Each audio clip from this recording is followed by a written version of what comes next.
You know, one of the biggest natural disasters that Oregon faces every summer are the wildfires. It's a costly and sometimes devastating situation. But did you know it's also preventable? Meteorologist Marissa Fry has this year's fire outlook.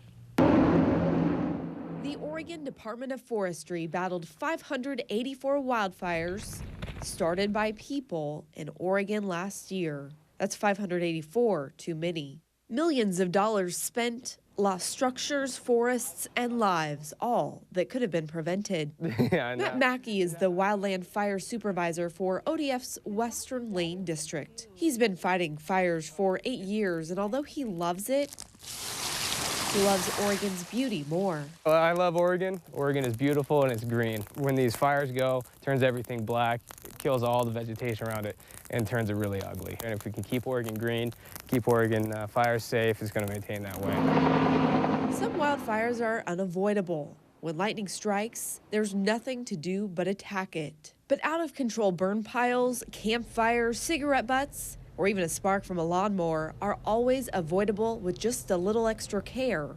They'll light their piles, leave, and all of a sudden the wind will pick up. Next thing they know, their field's on fire, or the fire spread to other areas of their property, getting trees on fire.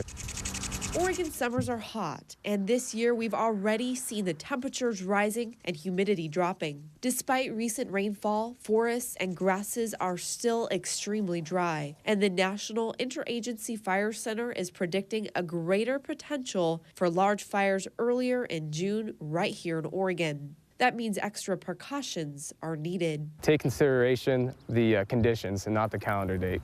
As long as there are no specific burn bans in place, some campfires are allowed, but only in certain areas. Just because you have a rock pit next to a river doesn't mean it's safe. You have to go to designated areas that are provided by the Bureau of Land Management or other park areas as well. If you're planning a small campfire on your own property, the ODF is more than happy to come out and make sure you're in a safe spot. An area that is wide open and free from overhead trees or other fuels. And when you're starting a fire, whether it be a campfire or burn pile, you want to make sure that you have the necessary tools to put that fire out. You always want to have a shovel and enough water to completely extinguish the fire. And after picking the site and knowing how you'll put it out, Matt says the next step is keeping it in control. When you're making a campfire, make sure you're keeping it small, you're keeping it controlled. You're not making sure you're not using too big of fuels so it can get carried away. And also make sure when you're going to bed at night, make sure it's out.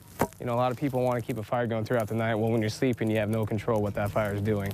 Oh, did I get his flare up? Maintaining control is key, and doing so will keep you safe, protect the buildings and land around you, and not to mention keeping your pocketbook free from hefty fines. The biggest thing is just use common sense and just use real extreme caution. Don't go out there lighting fireworks off in the middle of August.